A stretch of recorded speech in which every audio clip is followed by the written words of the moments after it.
இன்றைய தியானம். தேவன் உனக்கு வானத்து பனியையும் பூமியின் கொழுமையையும் கொடுத்து மிகுந்த தானியத்தையும் திராட்சரசத்தையும் தந்தருள்வாராக. ஜனங்கள் உன்னை சேவிக்கவும் ஜாதிகள் உன்னை வணங்கவும் கடவர்கள். உன் சகோதரருக்கு எஜமானாயிருப்பாய். உன் தாயின் பிள்ளைகள் உன்னை வணங்குவார்கள். உன்னை சபிக்கிறவர்கள் சபிக்கப்பட்டவர்களும் உன்னை ஆசீர்வதிக்கிறவர்கள் ஆசீர்வதிக்கப்பட்டவர்களுமாய் இருப்பார்கள் என்று சொல்லி அவனை ஆசீர்வதித்தான். ஆதியாகமம் 27, 28, 29.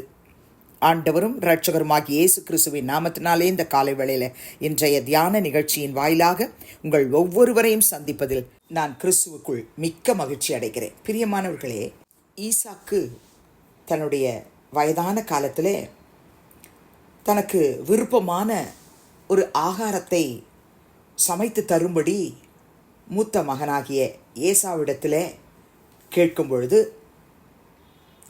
அவனை ஆசீர்வதிப்பதற்காக அதை கேட்கிறார் என்று தாயாகிய ரெபேக்காள் அறிந்து யாக்கோபை அழைத்து ஏசாவை போல அவனுக்கு ரோமங்களை செட் பண்ணி, பிரியமானவர்களே, அவர் விரும்பின அந்த ஆகாரத்தை சமைத்து கொடுத்து நல்ல மேக்கப்லாம் போட்டு தகப்பன் இடத்துக்கு அனுப்புகிறாங்க.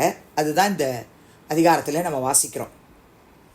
கிட்ட போயிட்டு ஈசாக்கு கிட்ட போயிட்டு அவர் விரும்பின அந்த ஆகாரத்தை கொடுக்கும்படிக்கு குரல் கொடுக்கும் பொழுது ஈசாக்கு யாக்கோபை நோக்கி, என் மகனே, நீ என் குமாரனாகிய ஏசாதானோ அல்லவோ என்று நான் உன்னை தடவி பார்க்கும்படி என் கிட்ட வான்னு சொல்லி கூப்பிடுறார். யாக்கோபு தன் தகப்பனாகிய ஈசாக்கு கிட்ட போறாரு. அவன் இவனை தடவி பார்த்தா சத்தம் யாக்கோபுடைய சத்தம், கைகளோ ஏசாவினுடைய கைகள் என்று சொல்லி அவனுடைய கைகள் அவன் சகோதரனாகி ஏசாவின் கைகளை போல ரோமம் உடையவைகளாய் இருந்தபடினாலே இன்னான் என்று அறியலை. யாருக்கு? ஈசாக்குக்கு. அறியாமல் அவனை ஆசீர்வதித்தான். தொடர்ந்து நீங்கள் வாசித்து பார்ப்பீர்கள் என்று சொன்னால், விரும்பின அந்த ஆகாரத்தை ஈசாக்கு புசிச்சிட்டார். சாப்பிட்டுட்ட பிறகு அவனை முத்தம் செய்து அவனை ஆசீர்வதிக்கும் பொழுதுதான் இந்த 28, 29 வசனம் சொல்லி ஆசீர்வதிக்கிறார். தேவன் உனக்கு, மகனே, வானத்து பனியை கொடுப்பார், பூமியின் கொழுமையை கொடுப்பார், மிகுந்த தானியத்தை உனக்கு கொடுப்பார், திராட்சை ரசத்தை உனக்கு தந்தருள்வாராக அப்படின்னு சொல்லிட்டு 29 ஜனங்கள் உன்னை சேவிப்பாங்க, ஜாதிகள் உன்னை வணங்குவாங்க, உன் சகோதரருக்கு எஜமானாய் இருப்பாய், உன் தாயின் பிள்ளைகள் உன்னை வணங்குவார்கள், உன்னை சபிக்கிறவங்க சபிக்கப்பட்டவங்களா இருப்பாங்க, உன்னை ஆசீர்வதிக்கிறவங்க ஆசீர்வதிக்கப்பட்டவர்களுமா இருப்பார்கள் என்று சொல்லி அவனை ஆசீர்வதித்தான் என்று பார்க்கிறோம். என் அன்பு சகோதர சகோதரிகளே, ஏசாவுக்கு போய் சேர வேண்டிய ஆசீர்வாதம்லாம் இப்போ யாக்கோபு பெற்றுக்கொண்டான். யாக்கோபுக்கு கர்த்தர் கொடுத்த ஆசீர்வாதம் இந்த 28ஆம் வசனத்தை இன்னைக்கு நம்ம தியானிக்க போகிறோம். தேவன், மகனே, உனக்கு வானத்து பனியை கொடுப்பார், பூமியின் கொழுமையை கொடுப்பார், மிகுந்த தானியத்தை திராட்சை ரசத்தை உனக்கு கொடுப்பார். நீங்கள் உபாகமத்தில் வாசிப்பீர்கள் என்று சொன்னால் அந்த வாக்குத்தத்தம் யாக்கோபுடைய சந்ததிக்கு கிடைச்சது, இஸ்ரவேல் ஜனங்களுக்கு கிடைச்சதை நம்ம தேவனாகிய கர்த்தர் மோசே மூலமாக இஸ்ரவேல் ஜனங்களுக்கு சொல்கிறத பார்க்கலாம். நீங்கள் உபாகமம் 11ஆம் அதிகாரம் 11, 12 ஆகிய 2 வசனத்தை வாசித்து பாருங்கள். கர்த்தர் சொல்கிறார் மோசே மூலமாக இஸ்ரவேல் ஜனங்களுக்கு, நீங்கள் சுதந்திரிக்க போகிற தேசமோ மலைகளும் பள்ளத்தாக்குகளும் உள்ள தேசம், அது வானத்தின் மழை தண்ணீரை குடிக்கும் தேசம், அது உன் தேவனாகிய கர்த்தர் விசாரிக்கிற தேசம், வருஷத்தின் துவக்கம் முதல் வருஷத்தின் முடிவு மட்டும் எப்பொழுதும் உன் தேவனாகிய கர்த்தரின் கண்கள் அதன் மேல் வைக்கப்பட்டிருக்கும். இது கர்த்தர் ஈசாக்கின் மூலமாக யாக்கோபு ஆசீர்வதிக்கும் பொழுது சொன்னது. அப்படியே யாக்கோபின் வம்சங்களுக்கு, அவருடைய இஸ்ரவேல் ஜனங்களுக்கு கர்த்தர் இந்த வாக்குத்தத்தத்தை மீண்டுமாக கூறுகிறார்.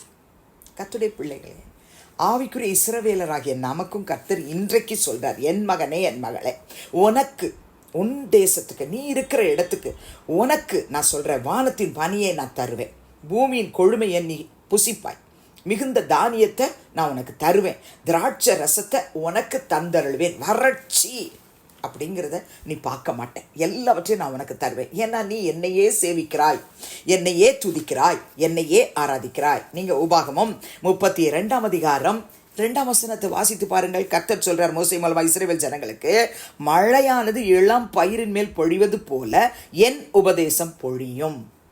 உபதேசம், ஆண்டவருடைய வார்த்தை. ஒவ்வொரு நாளும் ஆண்டவருடைய வார்த்தையை அந்தி சந்தி மத்தியான நேரங்களிலெல்லாம் நாம் உட்கொள்ளுகிறோம். அப்படியானால் என் உபதேசம் உங்கள் மேலே பொழியும், பனி துளிகள் புல்லின் மேல் இறங்குவது போல என் வசனம் இறங்கும். இந்நாள் வரைக்கும் ஆண்டவருடைய வசனத்தை புசித்து கொண்டிருக்கிற என் அன்பு சகோதர சகோதரிகளே, கர்த்தர் நமக்கு வானத்தின் பனியையும் தருவார். அது மாத்திரமல்ல, பூமியின் கொழுமையையும் நமக்கு தருவார். நிச்சயமாய் தருவார். அவருடைய பிள்ளைகளாகிய நமக்கு பூமியின் கொழுமையை தருவார். ஆதியாகமம் 27:39 வசனத்தை வாசித்து பாருங்கள். அப்பொழுது அவன் தகப்பனாகிய ஈசாக்கு அவனுக்கு பிரதியுத்தரமாக, உன் வாசஸ்தலம் பூமியின் சாரத்தோடும் உயர வானத்திலிருந்து இறங்கும் பனியோடும் இருக்கும். கர்த்தர் நிச்சயமா அவருடைய பிள்ளைகளுக்குன்னு கொடுத்த வாக்குத்தத்தத்தை அவர் மறக்க மாட்டார். அதை அப்படியே நிறைவேற்றுவார். நீங்கள் ஆதியாகமம் 45 வசனத்தை வாசித்து பாருங்கள். அங்கு பார்வோன் யோசேப்பை நோக்கி சொல்லும் பொழுது, உங்கள் தகப்பனையும் உங்கள் குடும்பத்தாரையும் கூட்டிக் கொண்டு என்னிடத்தில் வாருங்கள், நான் உங்களுக்கு எகிப்து தேசத்தின் நன்மையை தருவேன், தேசத்தின் கொழுமையை நீங்கள் சாப்பிடுவீர்கள் என்று சொல்கிறார். தொடர்ந்து நீங்கள் வார்த்தைகள்லாம் வாசித்து பார்த்தீங்கன்னு சொன்னால் அப்படியே கர்த்தர் கொடுத்தார். நீங்கள் தாவீது எழுதின சங்கீதம் 36 வசனத்தை வாசித்து பாருங்கள். அங்கு தாவீது சொல்கிறாரு, உமது ஆலயத்துள்ள சம்பூர்ணத்தினால் திருப்தி அடைவார்கள், உமது பேரின்ப நதியினால் அவர்கள் தாகத்தை தீர்க்கிறீர். கர்த்தர் அவருடைய ஜனங்களுக்கு வானத்து பனியை கொடுத்தார்.